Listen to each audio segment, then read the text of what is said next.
Solution ATV YouTube channel එකට ඔයගොල්ලෝ ඔක්කොම සාදරයෙන් පිළිගන්නවා. ඇත්තටම ලොකු කාලයක් මට වීඩියෝ එකක් දාන්න හැකියාවක් තිබුණේ නැහැ මේ මොකද යම් වැඩ කටයුතුත් එක්ක. ඉතින් මම අද ඔයගොල්ලන්ට පොඩි ටිප් එකක් කියලා දෙන්න තමයි යන්නේ. මම ඇත්තටම මේ ඉන්නේ Toyota Vitz KSP 90 රථයක. මේකේ මට ඔයගොල්ලන්ට මේ පොඩි දෙයක් කියන්න තියෙනවා. මේකේ සාමාන්‍යයෙන් ඔකට දන්නවද මේකේ මම zoom කරලා පෙන්නන්නම්. මේ තියෙන්නේ dashboard එකේ මෙතන fuel gauge එකේ මේ fuel bars ඔක්කොම මේකේ total 8ක් වෙනවා.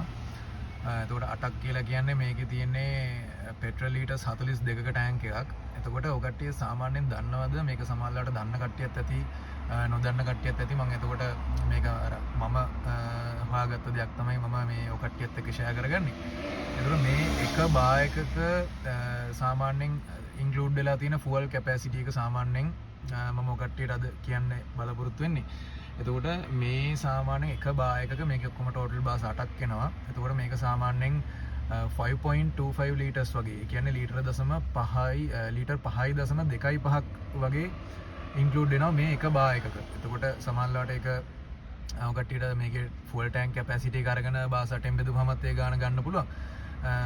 ඒ මම එහෙමත් අරගෙන බලලා එතකොට ඊගාවට මම මේක එක්ස්පීරියන්ස් කරලත් බලලා තිනවා. මේකේ සාමාන්‍යයෙන් හරියටම ලීටර් 5.2.5ක් අපි නිකන් ළඟ අගයකට ගත්තොත් සාමාන්‍යයෙන් ලීටර් 5.5ක් හෝ ලීටර් 5ක් තමයි මේ එක බායකක මීන් එක. එතකොට ඔය කට්ටියට සාමාන්‍යයෙන් මේකේ fuel consumption එක හදා ගන්නවා නම් full tank කරලා දුවලා ඊට පස්සේ ආය අඩු ලීටර්ස් ගාන ගහලා ඒ විදිහට බලන්න අවශ්‍ය නැහැ. මොකද මේකේ average meter එකක් අපිට හම්බෙන්නේ නැහැ KSP 90 එකේ. දැන් මේ ටික මේක ගත්තොත් එහෙම මේ trip එකයි ඔඩෝ එකයි trips දෙකකුයි විතරයි අපිට දීලා තින්නේ.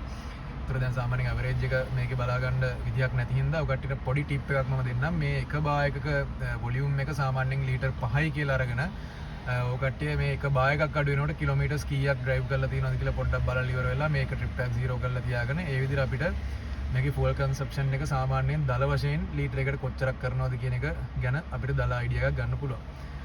හරි ඉතින් මට ඒ ටික තමයි ඔයාලට කට්ටියත් එක්ක share කරගන්න අවශ්‍යලා තිබුණේ. තවත් මේ වගේ පොඩි tips සහ මොන හරි ඔය කට්ටියට ජීවිතේට අවශ්‍ය වෙන දෙයක් වාහන සම්බන්ධව හෝ වෙනත් කාරණා පිළිබඳව තිබ්බොත් මම නැවත වීඩියෝ එකකින් හමු වෙන්නම්. හරි එහෙනම් අදට සුබ දවසක් ගිහින් එන්නම්. ඔයාලා හැමෝටම බුදු සරණයි පරිස්සමෙන් ඉන්න.